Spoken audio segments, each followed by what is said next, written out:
আসসালামু আলাইকুম বন্ধুরা, আপনারা টেকল্যান্ডের পক্ষ থেকে আমি রুবেল আলম প্রধান আপনাদের সাথে আজকে আলোচনা করব যে দলিল ছাড়া কি রেকর্ড করা সম্ভব।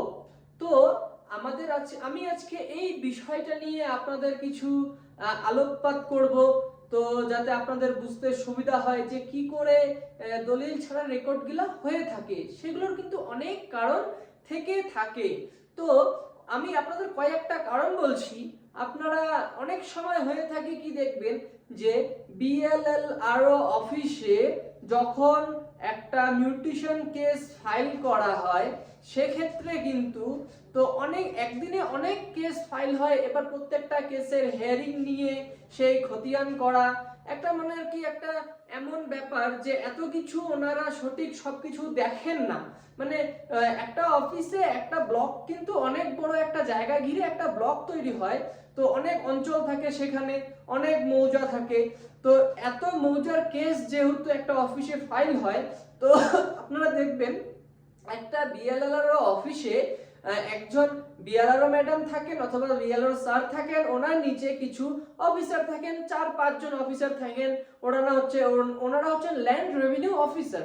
এবার সমস্ত কাজ কিন্তু যে আমাদের বিএলআরও অফিসার নিজেই দেখেন সেটাও কিন্তু না, ওনার যে নিচে অফিসাররা আছেন ওনারা কিন্তু এই কেসগুলো দেখেন, যেসব মিউটেশন কেসগুলো ফাইল হয়। তো একদিনে যদি 100 কেস ফাইল হয়, তো 100 কেসের হেয়ারিং নিয়ে ওনার খতিয়ান করে দেওয়ার যে বিষয়টা, এটা কিন্তু চারটেখানি কথা না।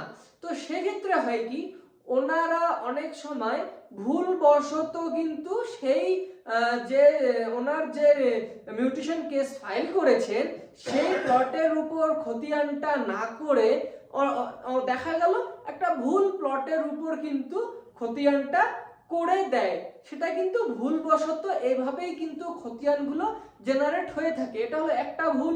আরেকটা ভুল যেটা বলছি আমি, যখন আমাদের সিএস থেকে আরএস এ আসে, আরএস থেকে এলআরএ আসে, সেক্ষেত্রে কিন্তু আগে যখন জমির জরিপ করা হয়েছিল সেক্ষেত্রে কিন্তু যে অফিসাররা ওখানে গিয়ে ফিল্ড ইনকোয়ারি করে ওখানে শুধু দেখতো যে এই জমিটা কার দখলে আছে। সে অনেক সময় কিন্তু দখল দেখেও ওনাদের নামে খতিয়ানটা হয়ে থাকে।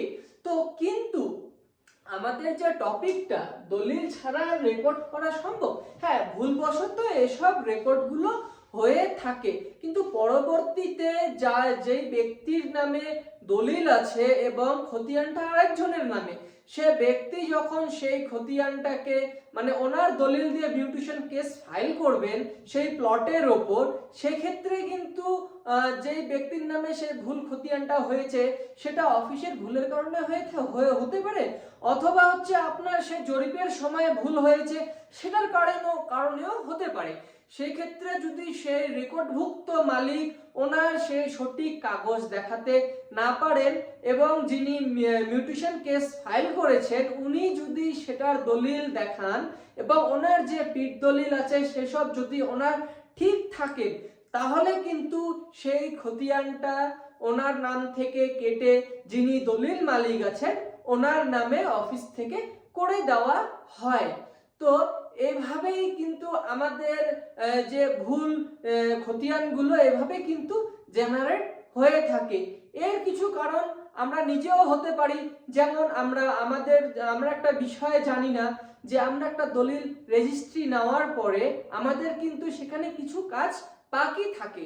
তো আমাদের একটা জমি রেজিস্ট্রি নেওয়ার পরে আমরা কিন্তু অনলাইনে একটা মিউটেশন ফাইল করে সেটা কিন্তু যার কাছ থেকে আমি জমিটা কিনেছি ওনার রেকর্ড থেকে কিন্তু সেই রেকর্ডটা কেটে নিতে হয়।